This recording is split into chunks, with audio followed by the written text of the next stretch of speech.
Assalamualaikum warahmatullahi wabarakatuh. Perkenalkan, nama saya Kaldera Mawaddah. Saya dari kelas E Hukum Laut Internasional. Di sini saya akan menjelaskan materi dan menjawab soal mengenai penyelesaian sengketa hukum laut internasional. Ada beberapa opsi yang diberikan oleh UNCLOS 1982 terhadap penyelesaian sengketa hukum laut internasional yang diatur pada pasal 279 sampai dengan 299, mulai dari sengketa yang bersifat tidak mengikat seperti konsiliasi atau penyelesaian sengketa internasional yang bersifat mengikat seperti ICLOS atau Mahkamah Hukum Laut Internasional.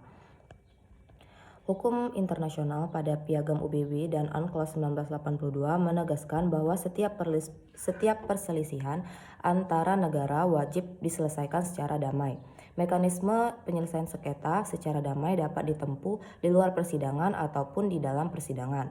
Mekanisme penyelesaian sengketa di luar persidangan dapat ditempuh melalui misalnya negosiasi, mediasi, konsiliasi, dan beberapa mekanisme lainnya. Sedangkan penyelesaian sengketa secara persidangan dapat ditempuh melalui Mahkamah Internasional ataupun badan arbitrase.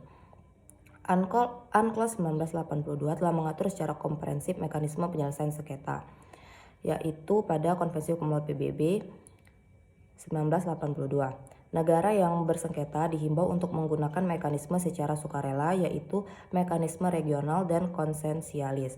Akan tetapi, apabila tidak tercapai perdamaian tersebut dapat ditempuh melalui mekanisme compulsory procedure entailing binding decision yang membatasi pemilihan mekanisme pada 4 cara, yaitu Mahkamah Internasional atau International Court of Justice, Mahkamah Hukum Laut Internasional, yaitu International Tribunal for the Law of the Sea atau ICLOS. Yang ketiga ada Mahkamah Arbitrase dan Mahkamah Spesialis Arbitrase. Yurisdiksi yang dapat dimiliki mahkamah yang dibentuk hanya terkait pada penafsiran dan penerapan ketentuan dalam UNCLOS. Selain itu, negara-negara diperbolehkan untuk membuat deklarasi tentang pemberlakuan sistem penyelesaian sengketa ini, khususnya tentang pasal 15, 74, dan 83 UNCLOS tentang pemberlakuan batas maritim, hak kesejarahan, dan hak tradisional, sengketa tentang aktivitas militer, dan sengketa terkait dengan peran Dewan Keamanan PBB. Negara dengan peran Dewan Keamanan PBB antara lain negara Tiongkok, Filipina, Malaysia, Thailand, Korea Selatan, dan Australia merupakan negara di kawasan yang menggunakan hak deklarasi ini. Penyelesaian sengketa melalui mekanisme yang diatur dalam UNCLOS 1982 mempunyai keterbatasan yurisdiksi, yaitu hanya pada persoalan penafsiran dan penerapan ketentuan UNCLOS 1982.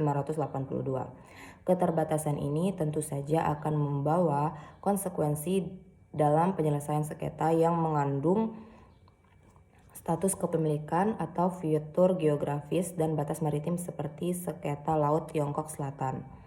Penyelesaian sengketa terkait status kepemilikan pulau atau karang biasanya diselesaikan melalui negosiasi ataupun melalui Mahkamah Internasional, Hukum Laut Internasional. Mekanisme penyelesaian yang diatur dalam UNCLOS 1982 ini dapat dikatakan merupakan mekanisme yang sangat kompleks. Kenapa dikatakan demikian? Karena mengakomodasi penyelesaian secara damai melalui mekanisme sukarela atau voluntari, sebagaimana dianut dalam Piagam PBB. Akan tetapi UNCLOS 1982 mengatur juga mekanisme yang mengikat atau compulsory procedure. Selain itu, negara diperbolehkan untuk membuat deklarasi yang tidak terikat pada penyelesaian yang mengikat tersebut. Oleh karena itu, mekanisme penyelesaian ini sangat kompleks dan mengharuskan negara untuk mempelajari dan memahami prosedur ini, seperti dalam hukum nasional. Penyelesaian sengketa dalam hukum internasional harus pula memperhatikan hukum acara atau rule of procedure, hukum material atau element of subject match, dan pendanaan atau budgeting. Ketiga unsur ini harus diperhatikan secara mendalam sebelum sesuatu negara membawa sengketa kasus ke mekanisme penyelesaian sengketa secara internasional. Jadi kesimpulannya, menyelesaikan sengketa hukum laut internasional itu harus dilakukan secara damai. Nah, untuk menjawab pertanyaannya, yaitu pertanyaannya apakah PCA berwenang mengadili sengketa hukum laut internasional? Jawabannya itu bisa, karena pengadilan arbitrase permanen atau Permanent Court of Arbitration atau PCA berdiri pada 1900. Ia lahir sebagai hasil jeripaya Konferensi Perdamaian Den Haag pada tahun 1889 dan 1907. Pengadilan ini merupakan institusi global pertama untuk penyelesaian sengketa antar negara melalui mekanisme arbitrase. Sampai saat ini, PCA masih aktif menyelesaikan sengketa. Mereka menyediakan berbagai jasa, yaitu jasa arbitrase, konsiliasi, dan juga pencarian fakta dalam penyelesaian sengketa. Sekian penjelasan materi dan jawaban soal dari saya. Apabila ada salah kata, saya mohon maaf. Saya akhiri. Wassalamualaikum warahmatullahi wabarakatuh.